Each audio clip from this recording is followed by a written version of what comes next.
আলাইকুম, welcome to my channel. আজ আপনাদের দেখাবো ইতালিয়ান ডেজার্ট পান্না কোটা।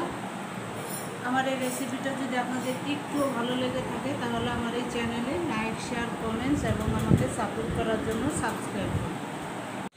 আজকে আপনাদের দেখাবো ইতালিয়ান ডেজার্ট পান্না কোটা। এখন আমি এখানে হাফ লিটার দুধ নিয়েছি, জাল দিয়ে রেখেছিলাম।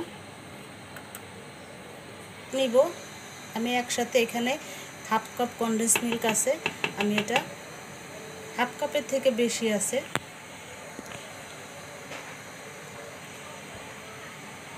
গুঁড়ো দুধ আছে 1 কাপ, এখানে আমি অর্ধেকটা দিয়ে দিব। কর্নফ্লাওয়ার দিব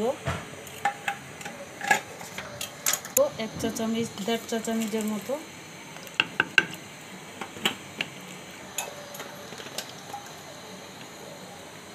আমি চিনিটা পরে দিব, কারণ কনডেন্স মিল্ক দিছি, এটা বুঝে আমি চিনি দিব।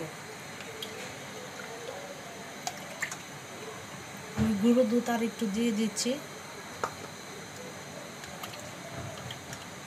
কারণ দুধটা যত ঘন হবে এই ডেজার্টটা খেতে তত স্বাদ লাগবে। এখন আমি চলে যাচ্ছি বানানোতে। দুধটা দিয়ে দিচ্ছি একটা প্যানের ভিতরে।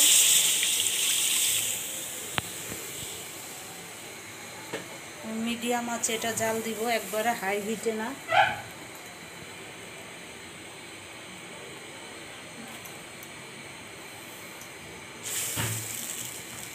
এটা অনবরত নাড়তে হবে, নাহলে নিচ দিয়ে লেগে যেতে পারে।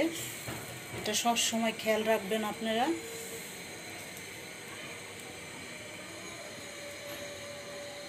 চা চামচ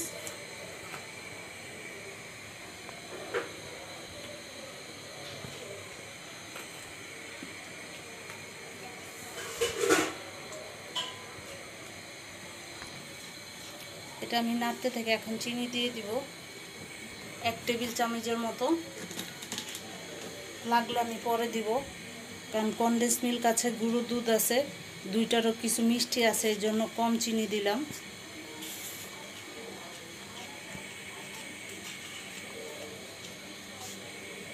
আমার এটা হয়ে গেছে, এখন আমি গ্লাসগুলোতে ঢেলে নিচ্ছি। একটু এটা ঠান্ডা করে ম্যাঙ্গোর পিউরিটটা আবার জাল দিয়ে দিই। পিউরিট করে নিয়েছি, দিয়ে দিচ্ছি আমটা। আমি এখন এগুলির সাথে সব মিলাই নিব একসাথে। গুঁড়ো দুধ দিয়ে দিচ্ছি 1 টেবিল চামচ, লিকুইড দিয়ে দিচ্ছি 1 কাপ, আর কনডেন্স মিল্ক দিয়ে দিচ্ছি 1 টেবিল চামচ।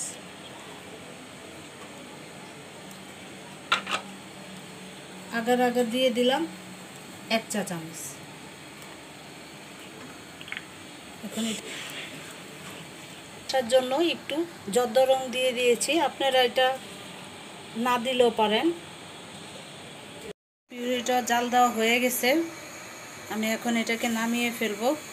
পিউরিটা জাল দিয়ে নিচ্ছি, 5 মিনিট জাল দিব, একটা বলক দিয়ে নামাই ফেলবো আমি।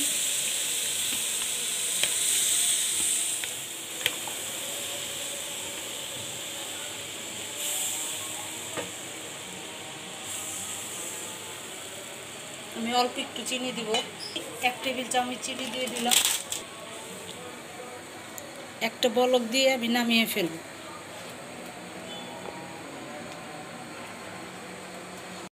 আর দুধের ইয়াটার উপর দিয়ে দিচ্ছি।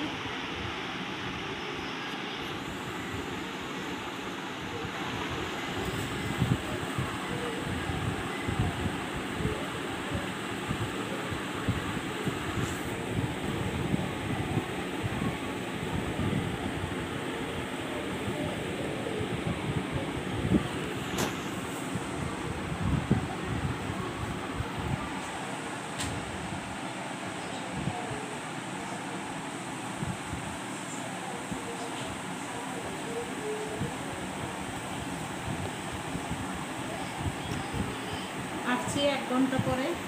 আমরা এই ডেজার্টটা আবার ঠান্ডা ঠান্ডা ভালো লাগে। ইতালিয়ান ডেজার্ট পান্না কোটা কমপ্লিট। এখন আমি একটু কেটে আপনাদের দেখাচ্ছি।